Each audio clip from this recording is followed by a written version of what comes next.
নমস্কার বন্ধুরা, welcome to cricket Bangla. তো বন্ধুরা, জমে উঠেছে আইপিএল 2026। আরে কলকাতা নাইট রাইডার্স ফ্যান্সদের কি হয়েছে? কলকাতা নাইট রাইডার্স ফ্যান্সরা অত্যন্ত লয়াল, তবে কলকাতা নাইট রাইডার্স ফ্যান্সরা কেকেআর কে কেন ট্রোল করছে বুঝতে পারছি না।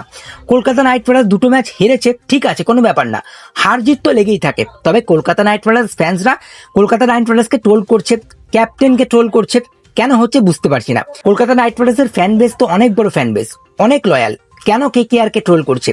কেন? কলকাতা নাইট রাইডার্স 2012 সালেও কিন্তু দুটো ম্যাচ হেরেছিল এবং সেখান থেকে তারা কামব্যাক করেছে।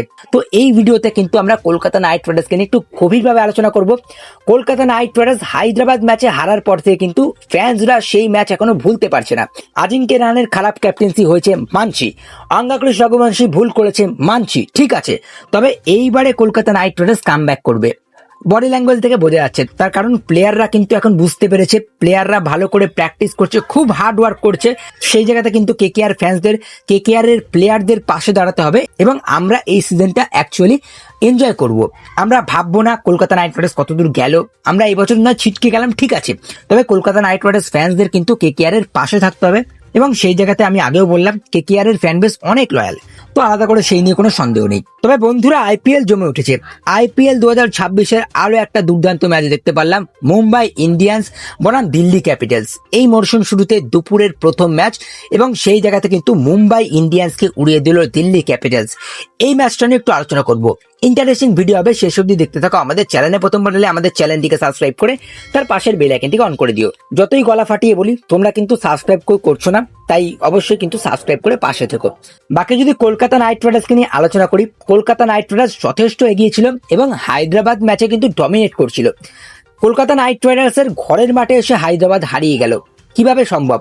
হায়দ্রাবাদের টিম তো মানছি ব্যাটিং এ ভালো, তবে বোলিং এ একদমই উইক।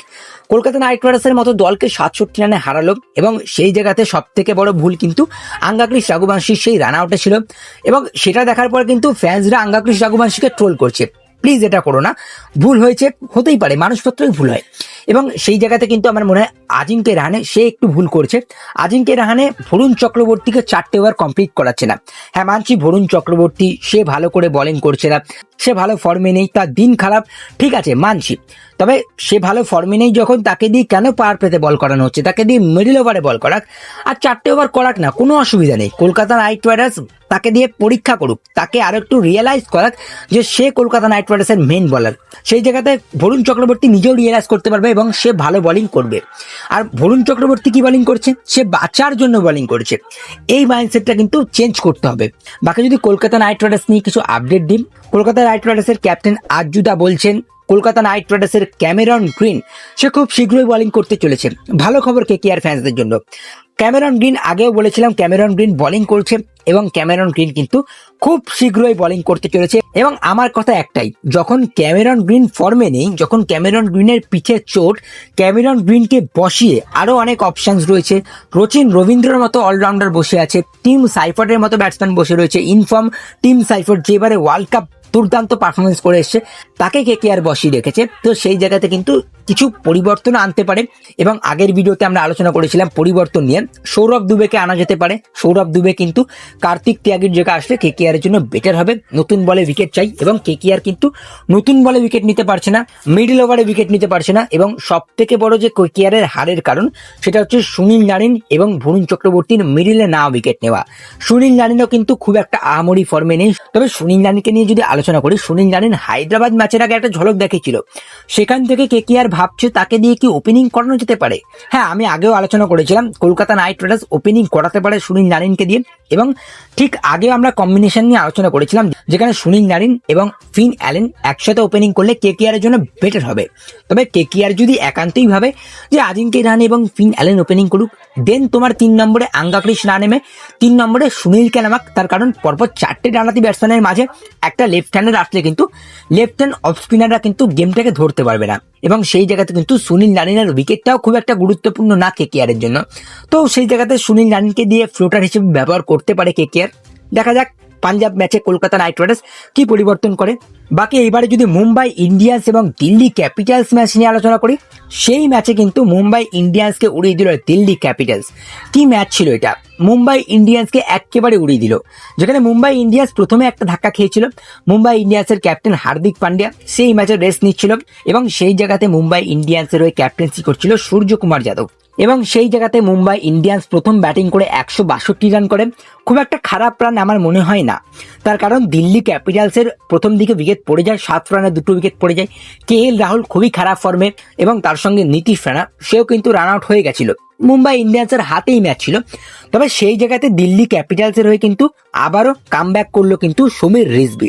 ভাই এইটা নতুন ট্যালেন্ট, মুম্বাই ইন্ডিয়ান্সের হয়ে সমীর রিজভি কিন্তু কামাল করে দিয়েছে, একেবারে উড়িয়ে দিচ্ছে, খুব ভালো ব্যাটিং করছে। এবং আজকে কিন্তু সমীর রিজভি প্রথমে স্লো খেলছিল, প্রথমে 18 বলে 12 রান, দেন তোমার 23 বলে 25 এবং তারপর থেকে কিন্তু একটা আলাদাই ইনিংস খেললো, একেবারে স্পিনারদেরকে অ্যাটাক করে খেললো, ফাস্ট বোলারদেরকে অ্যাটাক করে খেললো। এবং সেই জায়গাতে প্রথম নিশাঙ্কা যখন মিডলে আউট হয় 77 রানে যখন 3টে উইকেট পড়ে গেছিল, ডেভিড মিলার নামেন এবং ডেভিড মিলার পুরোপুরি ব্যাটিং করার সুযোগই পায়নি। ওই দিক থেকে কিন্তু সমীর রিজভি তাকে স্ট্রাইক দিইনি এবং 50 রানের পার্টনারশিপের মধ্যে আমি দেখছিলাম 50 রানই সমীর রিজভির, মাত্র 1 রান ডেভিড মিলারের, মানে একাই ব্যাটিং করেছে, একেবারে একাই উড়িয়ে দিয়েছে মুম্বাই ইন্ডিয়ান্সকে। আগের ম্যাচেও খুব ভালো ব্যাটিং এবং এই ম্যাচেও খুব ভালো ব্যাটিং। মুম্বাই ইন্ডিয়ান্সের ব্যাটিং নিয়ে আলোচনা করলে কিন্তু মুম্বাই ইন্ডিয়ান্সের জন্য একটা ভালো খবর, মুম্বাই ইন্ডিয়ান্সের সূর্যকুমার যাদব অবশেষে রান পেল, একটা হাফ সেঞ্চুরি করলো। তবে তিলক ভার্মা আজকেও ফ্লপ, তিলক ভার্মা একটা সফট ডিসমিসাল আউট হলো। রায়ান রিকেলটন সেও কিন্তু কিছু একটা করতে পারেনি। রোহিত শর্মা সেও 35 রান করেছিল, রোহিত শর্মা একটু স্লো ইনিংস খেলেছে আজকে। তবে বলতে গেলে মুম্বাই ইন্ডিয়ান্স ফিনিশটা ভালো করে করতে পারতো, ফিনিশিং লাইন আপে কিন্তু আজকে সেরকম কোনো বড় নাম ছিল না। নমন ধীর, মিচেল স্যান্টনার, করবিন বোস এদেরকে দিয়ে আমার মনে হয় না মুম্বাই ইন্ডিয়ান্সের ফিনিশ হবে। এবং সেই জায়গাতে হার্দিক পান্ডিয়া না থাকাতে কিন্তু মুম্বাই ইন্ডিয়ান্স 50% ম্যাচ হেরেই গেছে, তার কারণ হার্দিক পান্ডিয়া বল হাতে ব্যাট হাতে যে ইম্প্যাক্টটা তুলে দিত সেটা কিন্তু মুম্বাইয়ের জন্য আর একটু হেল্প করতো। আর দিল্লির ব্যাটিং নিয়ে আলোচনা করলে কিন্তু দিল্লি ক্যাপিটালসের হয়ে কিন্তু আজকেও KL রাহুল সেরকম করে ব্যাটিং করতে পারেনি।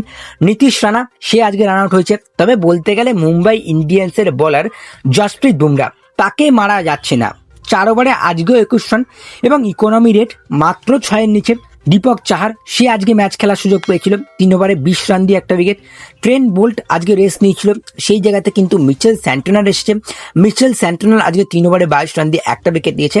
এবং সেই জায়গাতে মুম্বাই ইন্ডিয়ান্স, মাইটি মুম্বাই ইন্ডিয়ান্সের বোলিং ঠিকঠাক না হওয়াতে কিন্তু দিল্লি ক্যাপিটালস 6 উইকেটে হারালো মুম্বাই ইন্ডিয়ান্সকে। এবং এই ম্যাচটা জিতে কিন্তু দিল্লি ক্যাপিটালস তারা টপে ফিনিশ করছে, 2টো ম্যাচে 2টো জয় নিয়ে কিন্তু দিল্লি ক্যাপিটালস 1 নম্বরে, দেন তোমার 2 নম্বরে পাঞ্জাব কিংস, 3 নম্বরে রাজস্থান রয়্যালস। রাজস্থান আর গুজরাটের একটা দুর্দান্ত ম্যাচ আমরা দেখতে চলেছি, এখন হচ্ছে সেই ম্যাচটা। এবং তার সঙ্গে RCB 4 নম্বরে, RCBর সঙ্গে কালকে CSK একটা ম্যাচ রয়েছে। 5 নম্বরে হায়দ্রাবাদ, 6 নম্বরে মুম্বাই। দেখো মুম্বাই ইন্ডিয়ান্সের টিম এখনো কিন্তু 6 নম্বরে রয়েছে, সুতরাং এখনো অনেকটা IPL বাকি রয়েছে, এখন কিন্তু বলা যাচ্ছে না KKR এখান থেকে ঘুরে দাঁড়াতে পারে, KKR এর কাছে কিন্তু একটা বড় চান্স রয়েছে। বাকি 7 নম্বরে গুজরাট, 8 নম্বরে লখনৌ, লখনৌয়ের কিন্তু কালকে খেলা রয়েছে হায়দ্রাবাদের সঙ্গে, সেই ম্যাচটার দিকে আমাদের নজর রয়েছে। 9 নম্বরে কলকাতা নাইট রাইডার্স এবং 10 নম্বরে চেন্নাই সুপার কিং। তো KKR CSK ভাই ভাই তারা 9-10-এ রয়েছে, এক্সপেক্ট করবো 2 দলই কামব্যাক করবে। তবে আজকের ভিডিওতে এতটুকুই, যদি ভালো লাগে অবশ্যই লাইক করে দিও, শেয়ার করে দিও, আমাদের চ্যানেলে প্রথমবার হলে চ্যানেলটিকে সাবস্ক্রাইব করে তার পাশের বেল আইকনটি অন করে দিও। তো চলো গাইজ, এই ভিডিওতে এই পর্যন্তই, টাটা।